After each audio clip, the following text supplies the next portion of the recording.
All I can see right, your let's screen. see. So you can hear me and you can see, hopefully, the PowerPoint slides now. Can you see them? I can. Okay, wonderful. You can't see my notes though, right? I cannot. All right, that's a secret. So we will go ahead and get started. This session is the Common Ground Partnership and Purple Star Award. Our presenter today is Robert Patrick Mellis III. He is a coordinator in the Office of Educator Development and Support Services at the West Virginia Department of Education. Since he joined the WVDE in 2008, Robert has provided leadership and guidance on a variety of military-related initiatives in education, including the Troops to Teachers program, the Military Interstate Children's Compact Commission, the Common Ground Partnership, and the Purple Star Award. Robert served as a member of the West Virginia Army National Guard between 1999 and 2019. Mr. Mellis holds a bachelor's degree in secondary education, a master's degree in secondary education, a postmaster certificate in school principalship, and a master's degree in leadership studies from Marshall University. Robert has experience assisting West Virginia school districts with teacher recruitment and provides content updates for the www.teachwv.com website.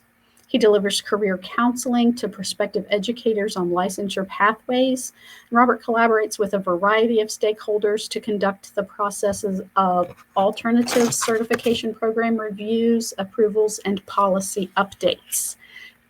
If you have questions, please feel free to type those in the chat and we will get those answered for you. But at this point, I will go ahead and turn it over to Mr. Mellis.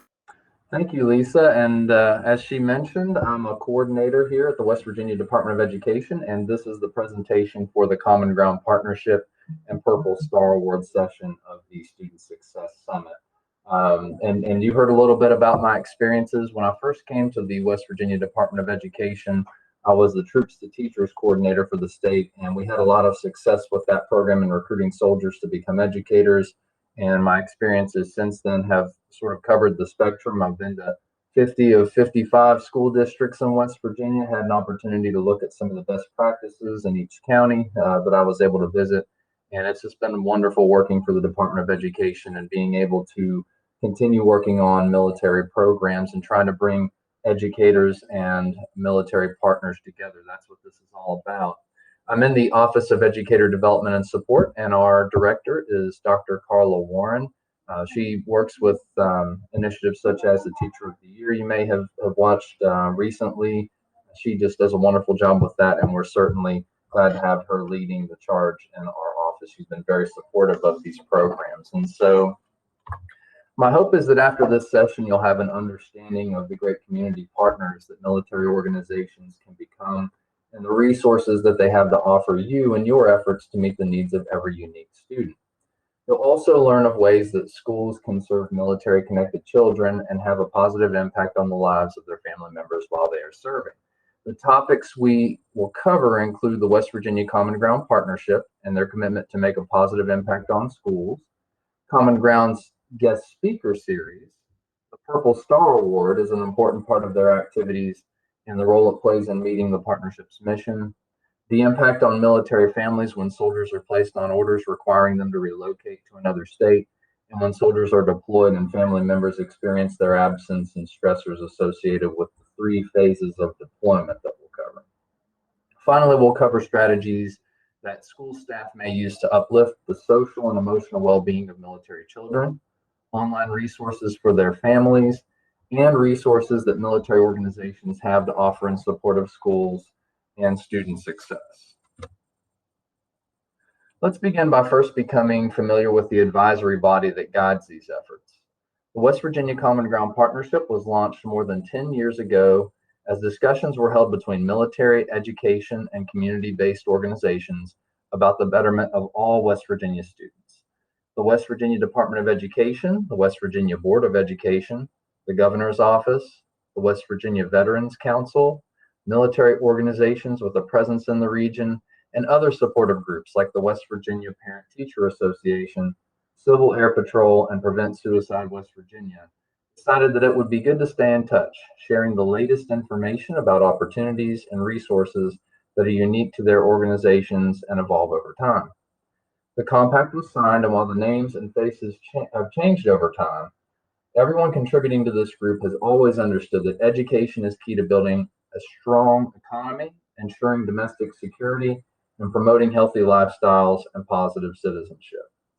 The supports that the partnership provides work to maximize educational opportunities for every student and focus on meeting the distinct needs of military-connected children and their families. You'll notice the mission that's listed on this slide is supporting the success of all students, and that's because we all have a stake in creating a future for students in West Virginia. You'll also notice the homepage URL that you can access our partner list on, and also the signed compact document from all partners. It has all the things that each partner has committed to do as part of this partnership. Here you'll see some of the goals that Common Ground has, which include things like sharing information on partner programs, opportunities, and resources. As I mentioned, those programs, the requirements for programs change over time, new opportunities arise, and so just getting together and talking about everything that's available is a good positive thing. Also supporting the collective objective that all students will stay in school and graduate from high school, college, and career ready. I'm sure many of you are aware that the West Virginia Board of Education's 3 E's include educational pathways, employment, and enlistment. So the hope is that as individuals leave the K-12 school system, they will find those opportunities. Also contributing to developing strong communities with a productive, civically active, and well-educated workforce. The website offers resources assisting schools, parents, and students. There are supports for military-connected children and their families that schools provide, and also students become aware of the opportunities to serve as leaders within their communities and experience positive outcomes through their lives. There are a lot of programs, things like the Civil Air Patrol, those types of activities provide opportunities for students to develop as leaders, and so we're glad to have them as part of this wonderful initiative. One of the important activities that Common Ground is involved in is the speaker series, and it's one offering that where these partners can become involved in each child's education through the coordination of speaker visits from across the state. We have statewide reach. And on the website, educators can actually go on and submit their contact information and make a request, which gets forwarded to all of our partnering military organizations. The request must be submitted at least 35 days in advance. And then the military answers requests according to their resources and availability. Of course, things come up from time to time, but if they have the individuals to send out, the experts to send out, they will do so. These organizations are full of talented career professionals who are open to tailoring their visits according to the needs of your schools. As all arrangements and supervision for the visits are handled by school staff, what will happen is you'll get reached out to and determine aspects of the time and the date. If you need to adjust schedules, things like that, you just work together and also look at the protocols that are in place to make sure that that visit is successful. So to access complete details, please visit the Common Ground website and select the option identified for the educator request for the speaker series. And one thing that I'll mention about the speaker series is that due to COVID, it has been only available for online visits. And so we are opening back up for the beginning of this school year with in-person visits. We just ask that as you make those requests, that you check with your county and also with the school leadership to make sure that those visits are allowed and under what circumstances those interactions can happen. Now on to the Purple Star Award. In 2021, the West Virginia Department of Education and Common Ground Partnership sought to become part of a growing trend across the country in recognizing schools which voluntarily provide supports to military children and their families. The Purple Star Award designation originated back in 2017 in Ohio and has since been adopted by a growing number of states as a means of building cooperation through the sharing of resources, showing of mutual appreciation, and focusing on helping kids who may experience stressors as a result of their parents' honorable public service to our country. Schools may apply either during the fall or spring to receive the award, and schools which meet the application's criteria receive a packet of information including the award certificate, additional digital image of the logo for creating banners or flyers locally, and they're recognized on the West Virginia Department of Education's website for a period of 3 years. When the award is received, it's an opportunity for local military representatives in schools to celebrate an accomplishment together and discuss ways of cooperating during the award period and beyond.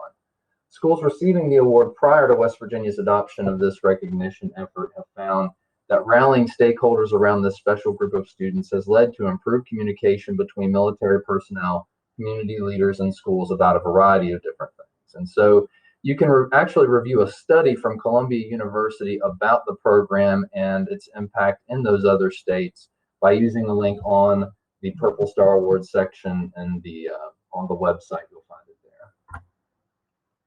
And so requirements for the award include a few mandatory items and a minimum of 2 optional military support activities. First, each school identifies at least 1 liaison to military families to ensure that military children have at least 1 caring adult who's made a commitment of advocating for their welfare within the building.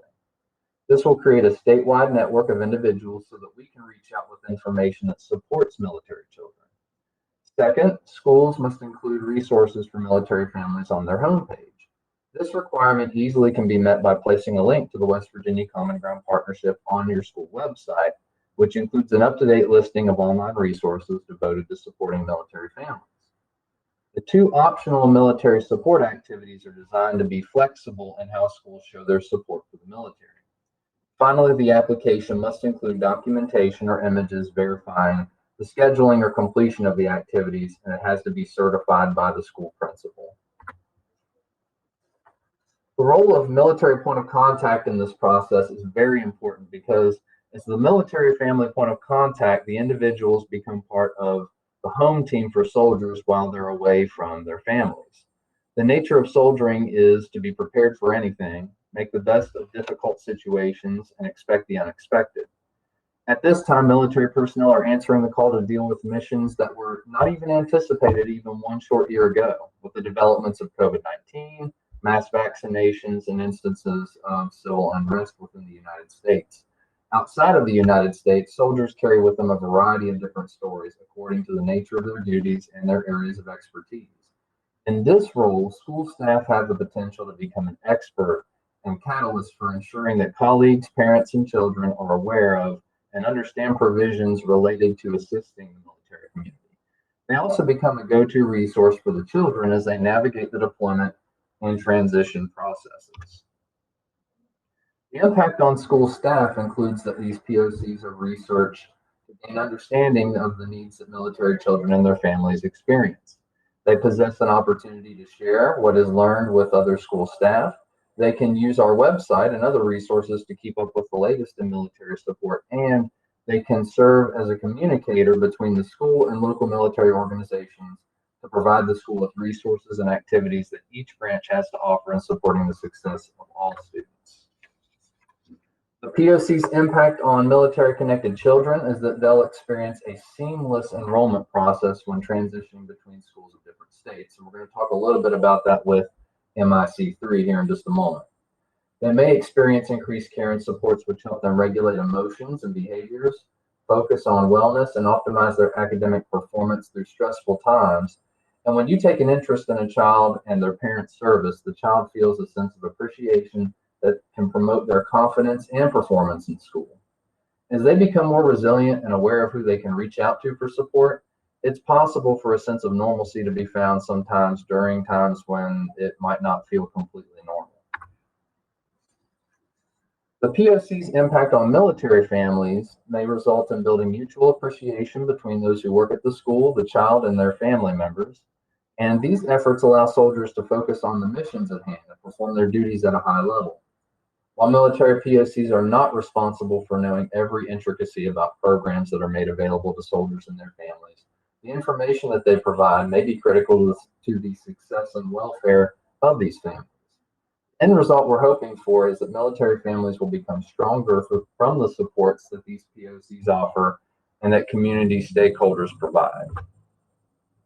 As an educator, it's important to be aware of issues that many military families encounter as part of their service.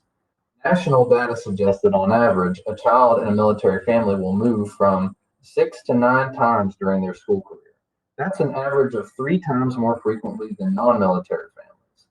And that's why it's a good idea for military liaisons to ensure that those who work within the school on the enrollment process are aware of special provisions which exist in state law for military families to ensure that the process of transferring between schools of different states is made as easy as possible. And so now what we're going to talk about is MIC3, which is the Military Interstate Children's Compact Commission. And it's a national organization governing a compact effective in all 50 states, which assures reasonable accommodations are made for military families and children as they're moving as a result of military orders. Compact is a part of state law in every state, and you can review the sections of West Virginia State Code on this slide and on our website. Every state has a state compact commissioner and meets at least annually to discuss issues encountered throughout the year. And an annual business meeting is held nationally between state compact commissioners of every state.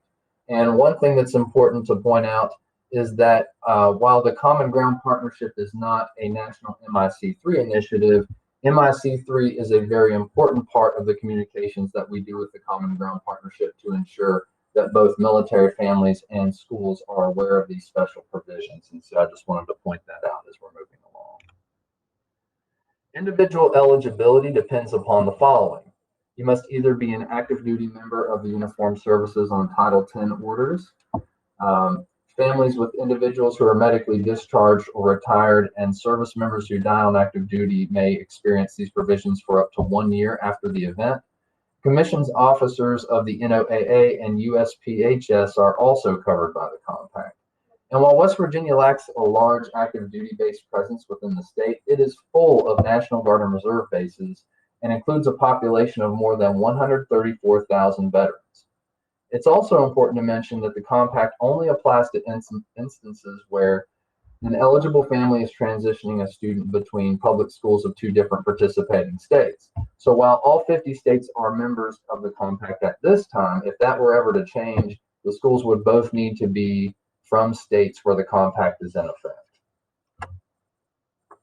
Reasonable accommodations made for military families cover a wide range of topics. For example, they include that the school receiving an eligible student must agree to accept unofficial student records to enroll and place the student, pending the receipt of official records. Once a student is enrolled, the new school requests official records, and the student's previous school must send the required records within 10 days of receiving a request. The compact also has provisions which encourage school districts to take extra steps to determine if they can waive course or program prerequisites or similar coursework has been completed in the sending school district. This allows the students to take more advanced courses rather than repeat similar courses in the receiving state. And actually, that is where we have seen the most need for this, is when we have had individuals coming to West Virginia from other states. And maybe, for example, they have a different order in which they take in that other state their math courses. Maybe they do algebra, geometry, and then do algebra 2. And then in that other state, and then we do it in a different order. Well, they make it so that basically you can be exempt from or switch out the order of those courses depending upon what's needed. And so that has been useful when we've encountered a few situations in West Virginia. And so I highly recommend that you learn more about MIC3 provisions. There are a number of them, including things like absences related to deployment. If you know that there's a deployment upcoming, you are backed by code in that they can have an absence if it's necessary. And so it really wants you to reach out to us if you have any questions. And we also have that brochure and guidance document on the homepage.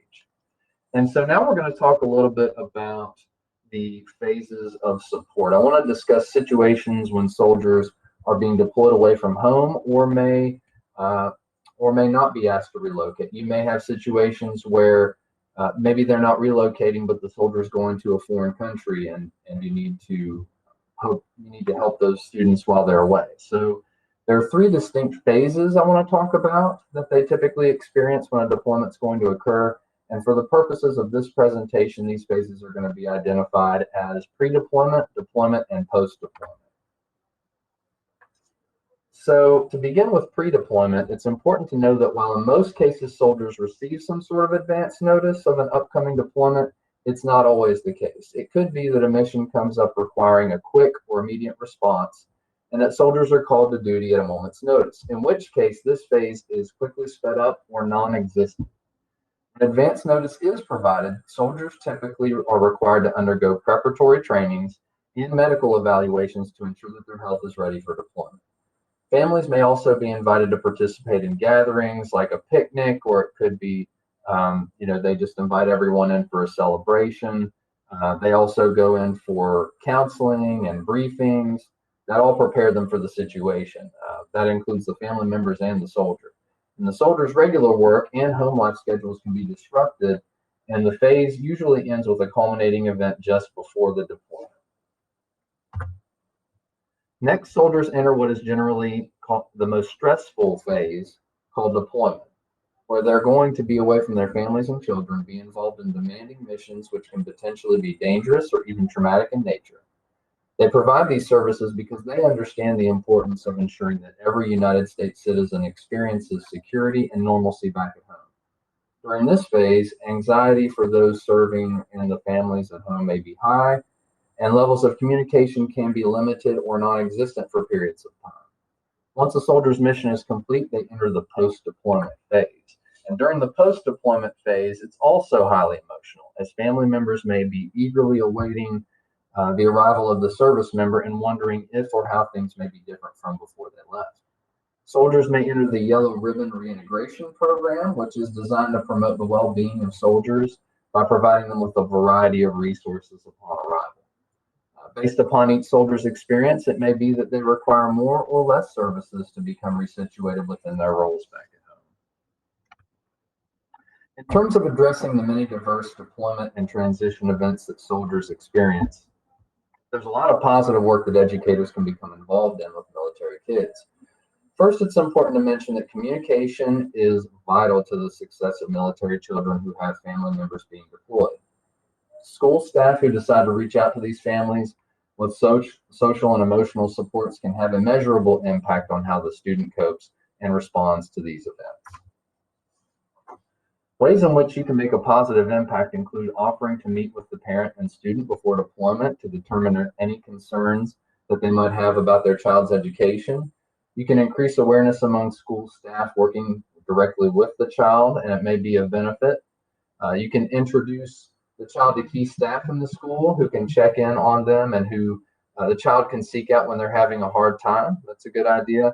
And if you have staff within the school who deal primarily with the enrollment process, be sure to share with them information about MIC3. You may want to determine in advance what the best means of communication will be between the school and caregivers during deployment to ensure that the student is successful at the school and that issues are addressed as they're encountered.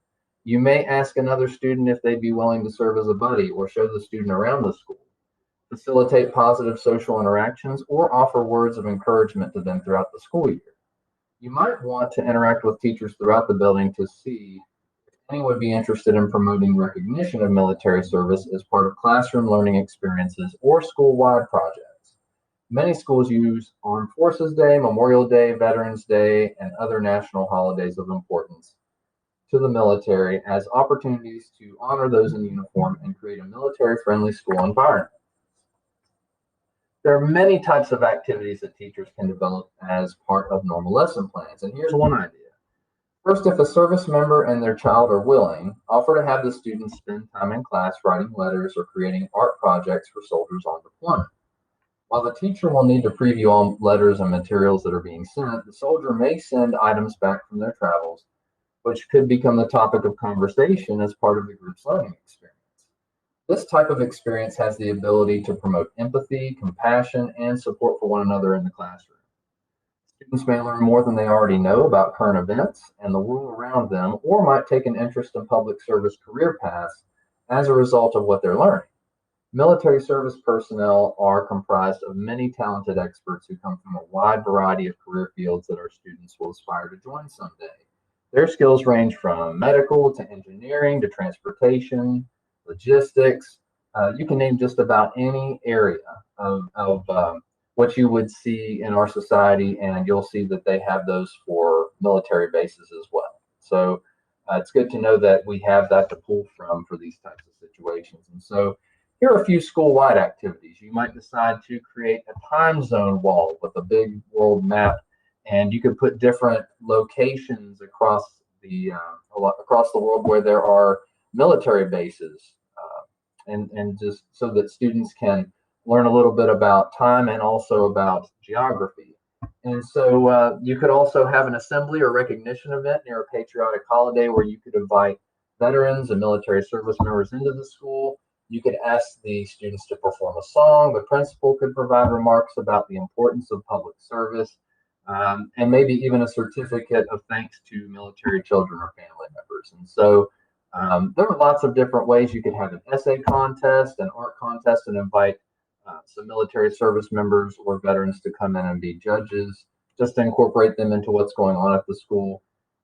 A lot of what we're trying to do is just to build partnerships between schools and community members, and these are certainly community members who can be of help to our school system. And it's good to mention as well that April is the month of the military child.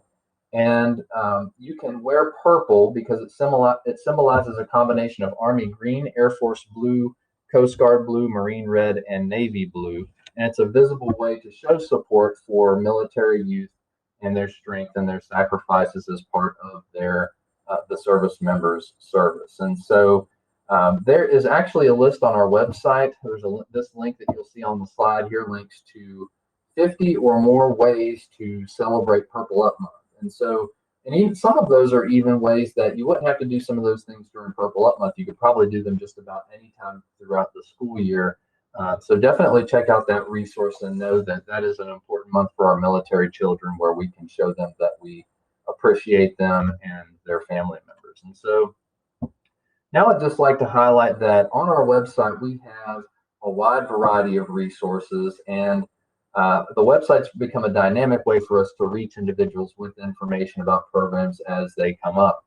The Department of Education provides school staff with a lot of support on this website, and I just want to invite you to look specifically at the educator section and the military family resources sections of the website after this presentation to see everything that's available. The website includes a variety of toolkits, plans, and activities for working directly with military children, and many of those resources are sorted according to the topic that you need to address.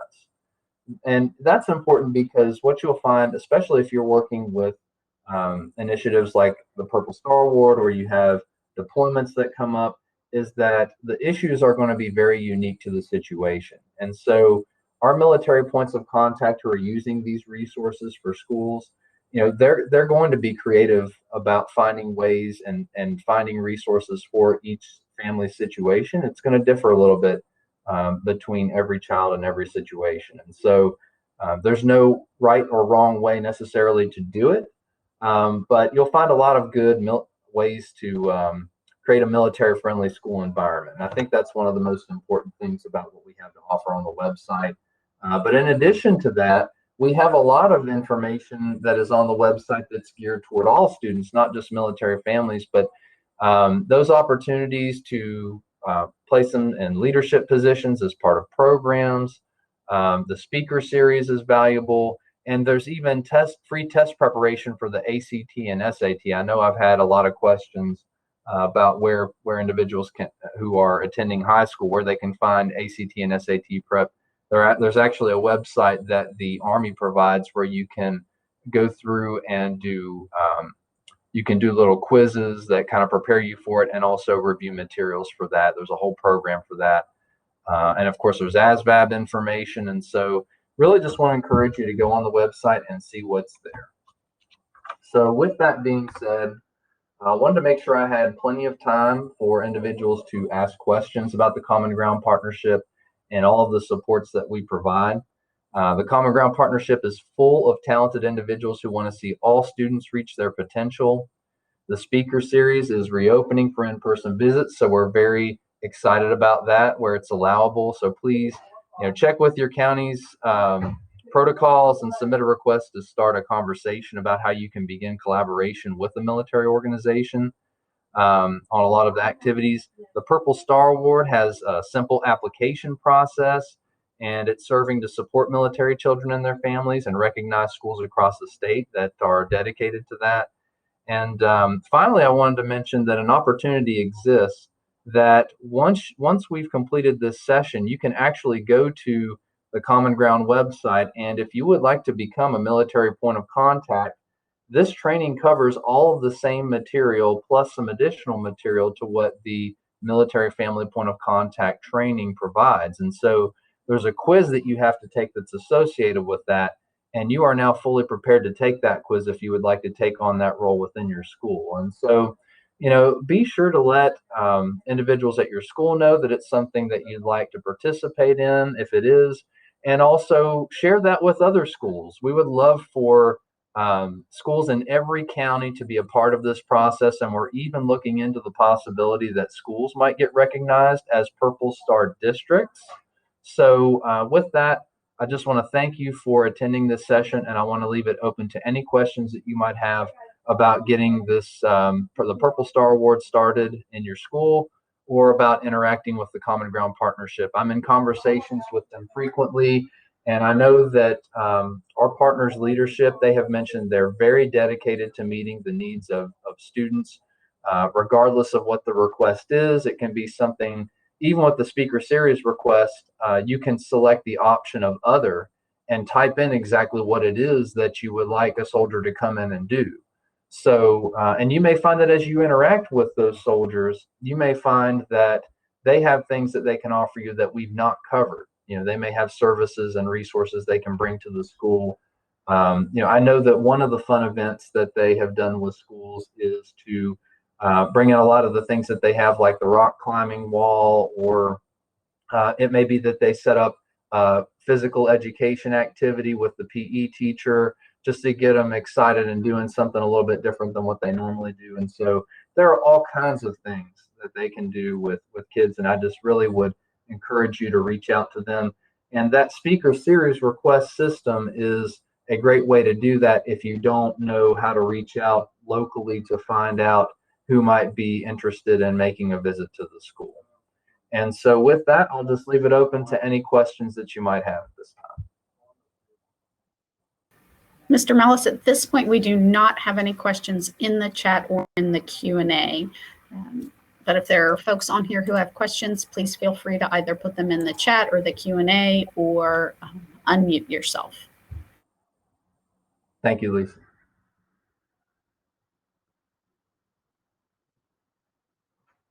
And, even if you don't have any questions, if you want to mention something about these types of initiatives that interest you, feel free to just let us know. Certainly, if there are things that as a teacher you feel like you need at the school that a community partner might be able to provide, we would be interested in investigating that and trying to figure out if that's something that our partners can provide. So if you just have questions or ideas, feel free to share those as well.